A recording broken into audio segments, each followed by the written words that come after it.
Okay, student, then today we are going to start the uses of the dimensional equation. The first part we have already discussed. So we will go to the second part to check the correctness of the equation and to derive the relation between the physical quantities. Okay, so go to the next point. Uses number 2, to check the correctness of formula.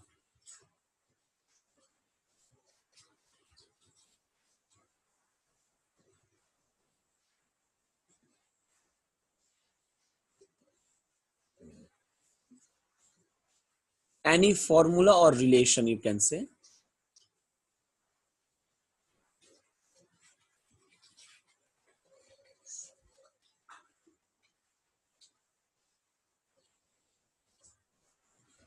So how we will check the correctness of the formula? See, one by one, step to step.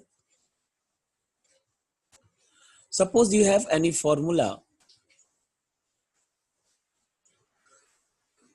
of F is equal to MA,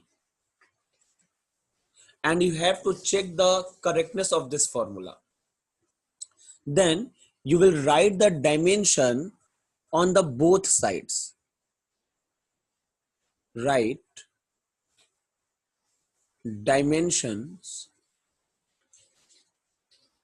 of both sides.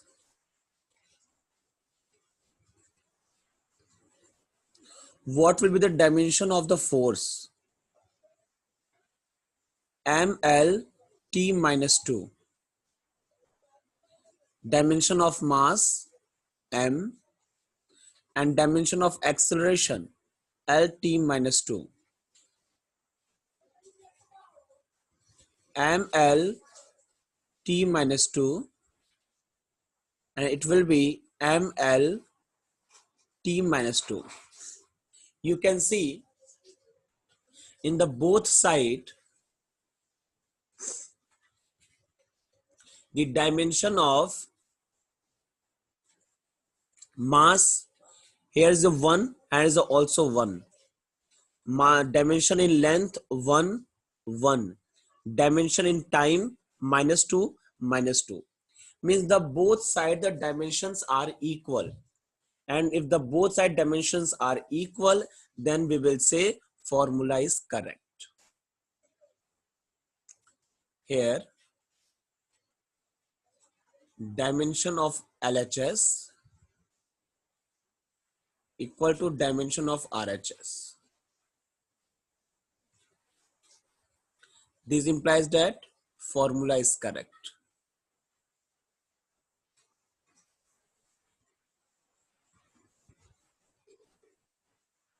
Okay, so this is a very simple thing, and if you got the dimensions are not equal, then you will write formula is not correct or formula is incorrect.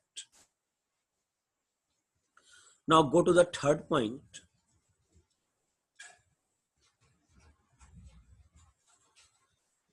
One thing, do this for me. One question I am giving you.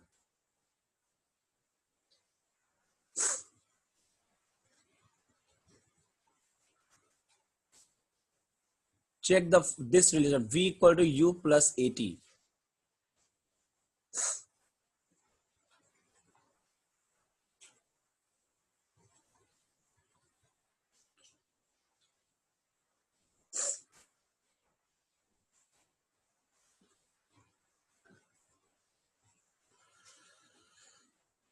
Now understand firstly, this is the velocity, this is also velocity, and this is A and T, acceleration into time. And as I have told you, by the principle of homogeneity, the two terms can be added only when they have the same dimension.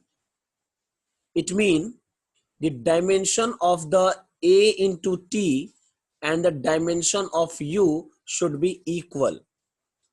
So the dimension of, you can check it also. What will be the dimension of U? Dimension of U will be LT minus 1. And what will be the dimension of AT? It will be the dimension of A is LT minus 2 and dimension of T is T, and resultant will be LT minus 1. So you can see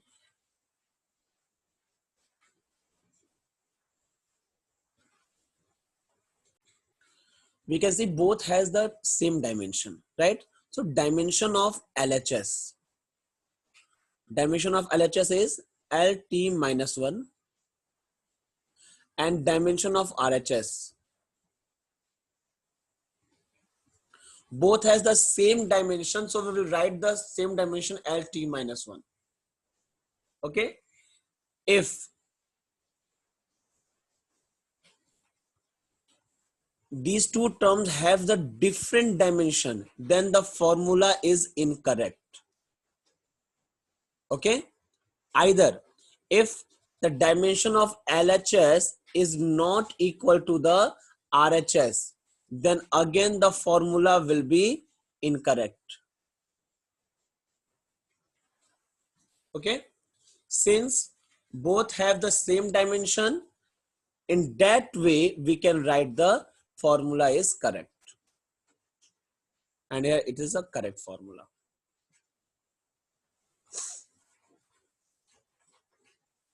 This implies that relation is correct.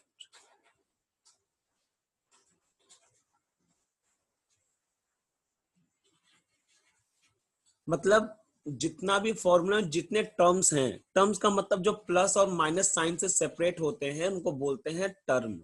जैसे u v equal to क्या लिखा है, u plus eighty, तो u first term है, eighty second term है, plus sign से separate है ना, इसलिए.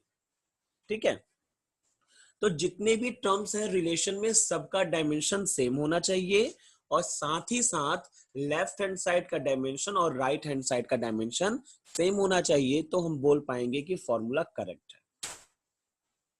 आगे बढ़ते हैं.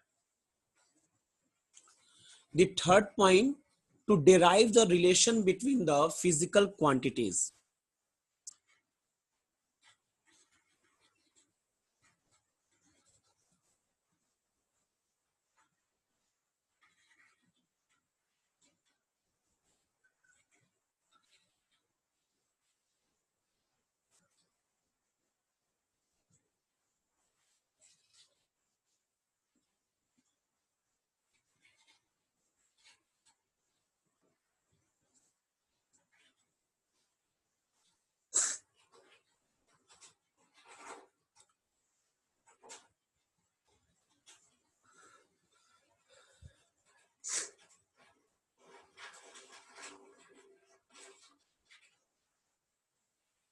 हम लोग इसको ना एक एग्जाम्पल के थ्रू चलिए समझते हैं. ठीक है, एक एग्जाम्पल मैं ले रहा हूं.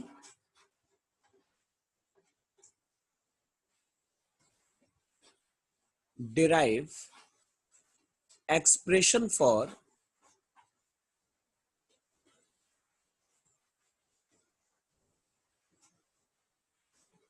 Time period of simple pendulum.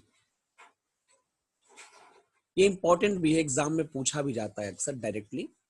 Derived expression for time period of simple pendulum.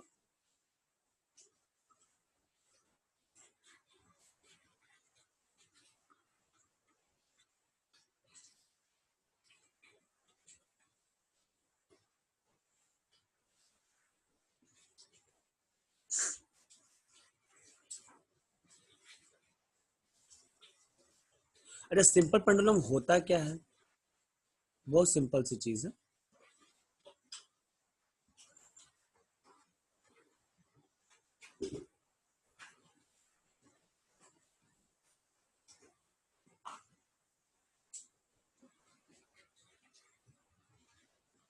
एक बॉब मतलब स्फेरिकल मेटेलिक बॉब होता है, अगर उसको हम लोग एक धागे से बांध करके लटका दें किसी फिक्स पॉइंट से, उसको बोलते हैं सिंपल पेंडुलम. ये हो गया आपका सिंपल पेंडुलम, ये हो गया फिक्स पॉइंट.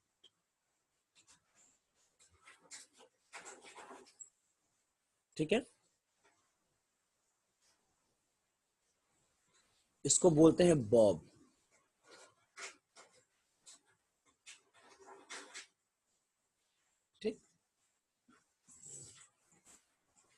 फिलहाल मैं इस नेमिंग को इरेज कर रहा हूँ क्योंकि मुझे थोड़ा सा डायग्राम ड्रॉ करना है।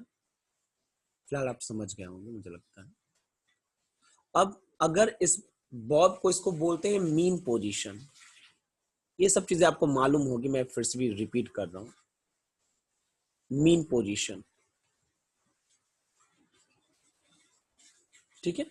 अगर हम इसको मीन पोजीशन से थोड़ा सा दूर लेकर के जा करके छोड़ दे, मतलब इसको ऑसिलेट करें एक तरीके से, ठीक है, कुछ इस तरीके से।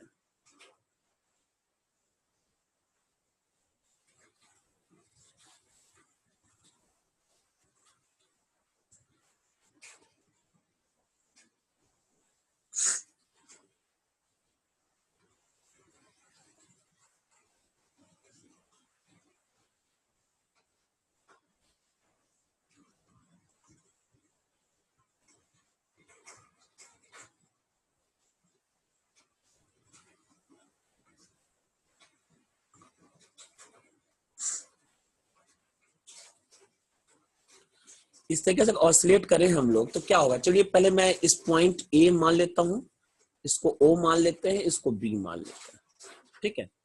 तो पहले बॉब जो है ओ से ए की तरफ जा रहा है, फिर ए से ओ की तरफ, और फिर बी की तरफ, फिर बी से ओ की तरफ आता है।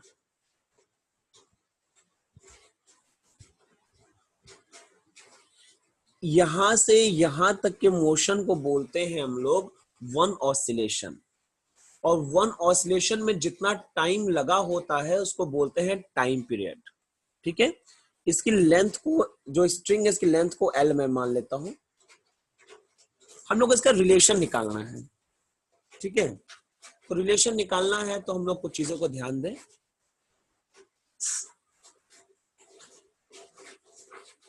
चलिए मान लेते हैं जो बॉब है इसका मास m है, ठीक है,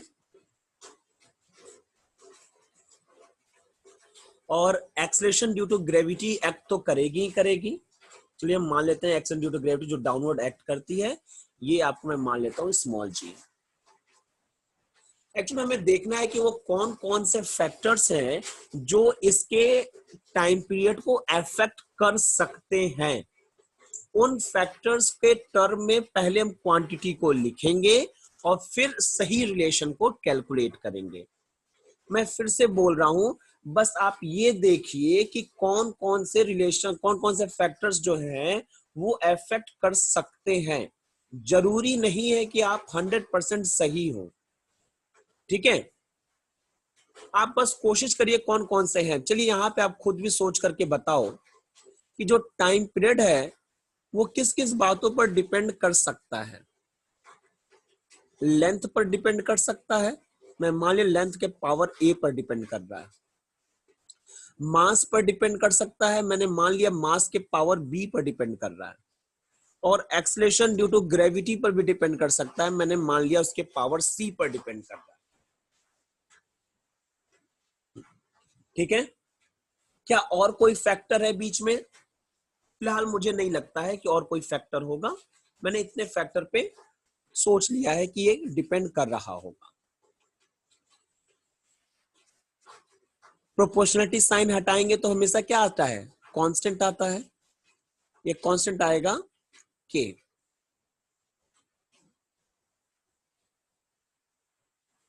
where k is dimensionless constant।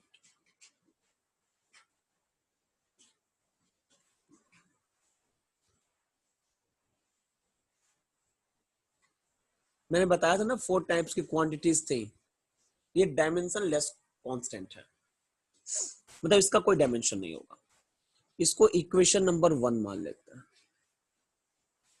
Now अगर ये रिलेशन सही है तो दोनों साइड के डायमेंशन सेम होने चाहिए। Now right dimensions of both side.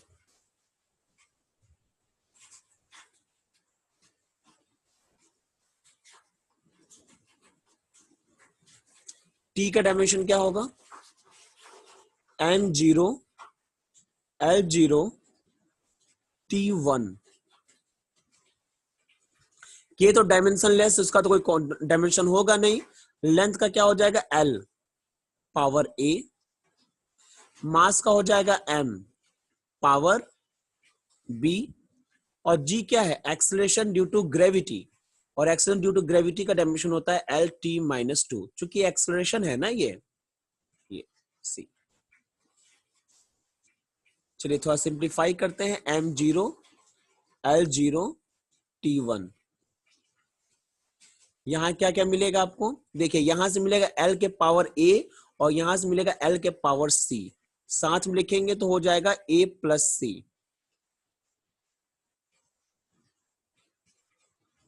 ठीक है, फिर यहां मिलेगा M के पावर B और T के पावर -2C। चलिए अब कंपेयर किया जाए, अगर ये रिलेशन सही है तो ये फॉलो होना चाहिए, फॉलो करने के लिए कंपैरिजन किया जाए।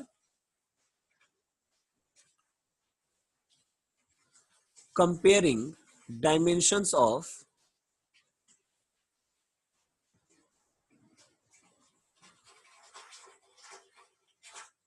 Both sides.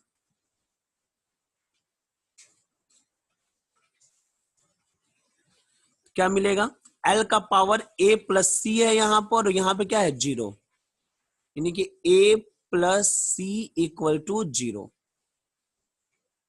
यहां पर B का पावर M का पावर B है और यहाँ M का पावर 0 है, यानी कि B equal to 0 and -2C equal to 1।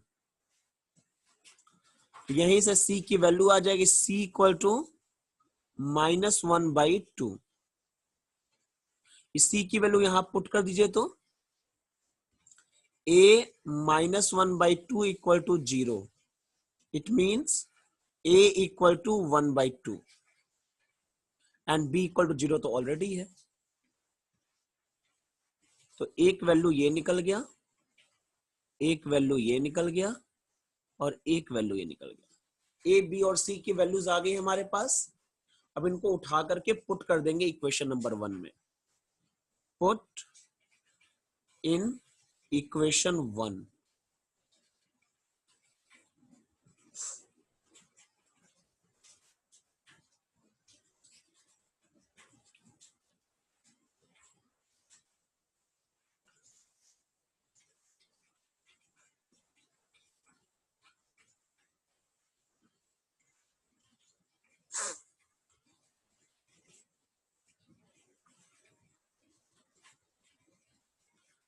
चलिए क्या मिलेगा, वी गेट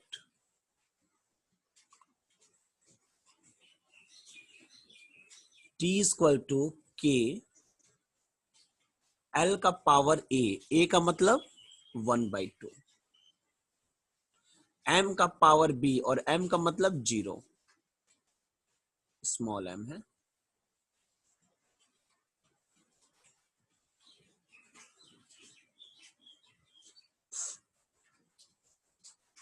और G का पावर C है, C का मतलब क्या है -1/2।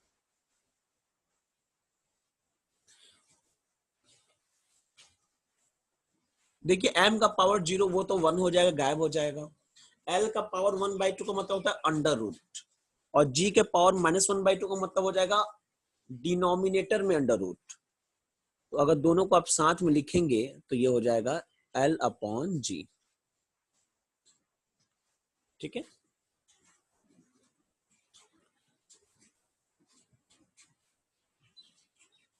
एक्सपेरिमेंटली जब आप K की वैल्यू कैलकुलेट करोगे तो वो होती है 2π।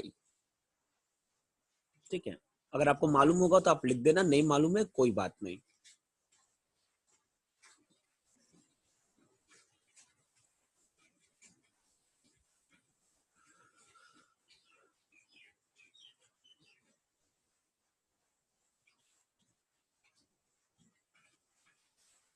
ये जो है ये आपका हो जाएगा रिक्वायर्ड इक्वेशन। ठीक है, तो इस तरीके से हम लोगों ने time period of simple pendulum calculate कर लिया। एक बात और मैं समझा दूं, जैसे मैंने बोला था ना कि आप बस अनुमान लगाइए कि किस पे डिपेंड कर सकता है। जैसे यहां पर देखिए आप m का, मैंने बोला कि मास पर भी डिपेंड करेगा, ऐसा मैंने सोचा स्टार्टिंग में। नहीं, जब फॉर्मूला डिराइव किया तो अपने आप मास का पावर क्या आ गया, 0, और मास गायब हो गया। आप जानते भी हैं कि time period of simple pendulum doesn't depend upon the mass of the Bob. ये बात इससे अपने आप डिराइव भी हो जाती है। यानी कि आप बस अनुमान लगाइए, जो चीज नहीं होना होगा फॉर्मूले में वो अपने आप जो है वो गायब हो जाएगा। ठीक है, तो ऐसे क्वेश्चंस एग्जाम में पूछे जाते हैं, बहुत इंपॉर्टेंट भी हैं।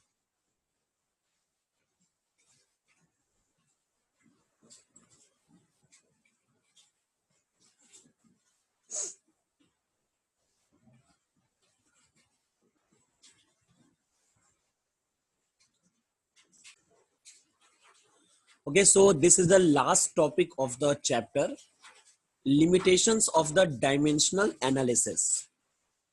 First limitation is, by this method, the value of any dimensionless constant involved in the formula cannot be calculated. मतलब अभी जो हम लोगों ने जो हम लोगों ने रिलेशन डिराइव किया था वहां पे एक कांस्टेंट के आया हुआ था, जो कि कांस्टेंट मैंने बोला कि डायमेंशनल लेस कांस्टेंट होगा। ठीक है, तो उसका हम लोग किसी भी टाइप की वैल्यूज को कैलकुलेट नहीं कर सकते हैं इस डायमेंशनल एनालिसिस के हेल्प से। क्यों? क्योंकि ये डायमेंशनल लेस कांस्टेंट है, तो उसकी वैल्यू को तो हम लोग जान ही नहीं पाएंगे। 2 है, 4 है, 8 है, 9 है, क्या है, सब डायमेंशनल लेस है। ठीक है, तो हम लोग उसके के की वैल्यू को हम लोग नहीं लिख पाते।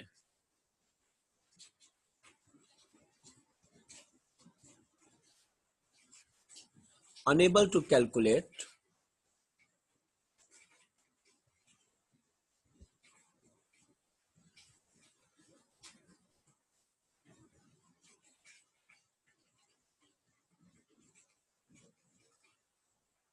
Value of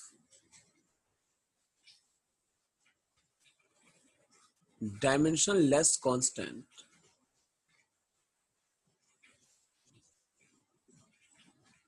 involved in formula।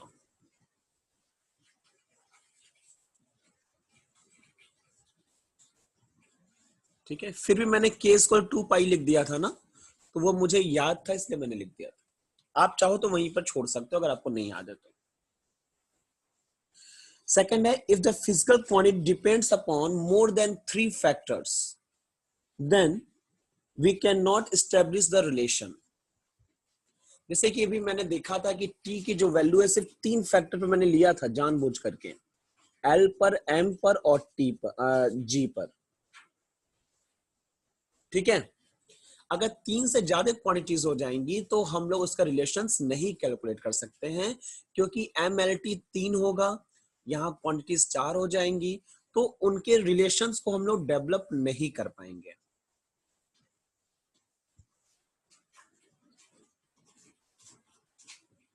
ठीक है, तो मोर देन 3 फैक्टर्स वाली क्वांटिटीज को हम लोग नहीं रिलेशन नहीं कैलकुलेट कर पाएंगे।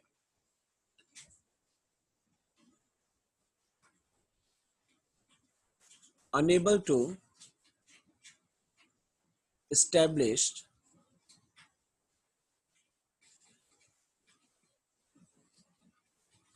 relation for quantity depending upon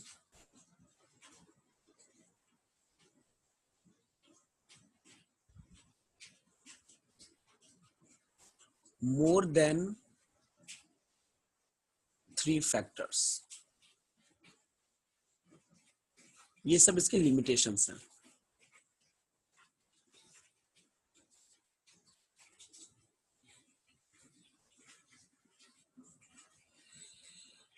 With third point, by this method the equations containing trigonometrical relations like sin theta, cos theta, tan theta या फिर exponential relations या logarithm relations cannot be analyzed।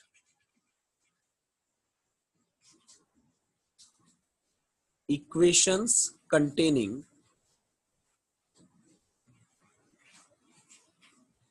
sin theta, cos theta, exponential terms, logarithm cannot be analyzed, क्योंकि ये सब dimension less होते हैं ना, इसलिए।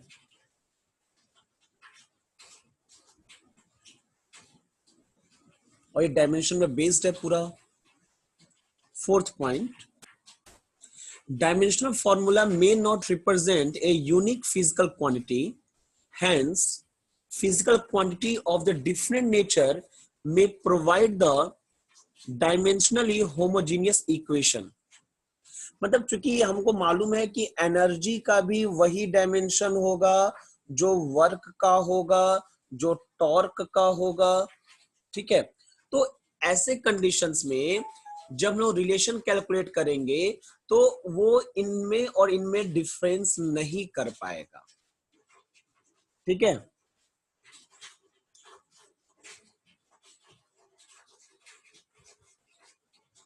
Dimensional formula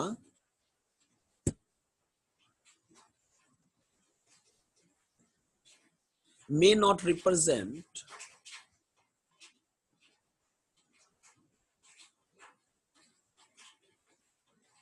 unique physical quantity, ठीक है। मतलब एकदम एग्जैक्ट फिजिकल क्वांटिटी को रिप्रेजेंट नहीं करता है, क्योंकि तीनों के तो रिलेशन डायमेंशन एक ही होंगे ना, इसलिए। तो ये 4 लिमिटेशंस है डायमेंशन एनालिसिस के, जो हम लोगों को बिल्कुल अच्छे तरीके से मालूम होने चाहिए, इंपॉर्टेंट भी है ये।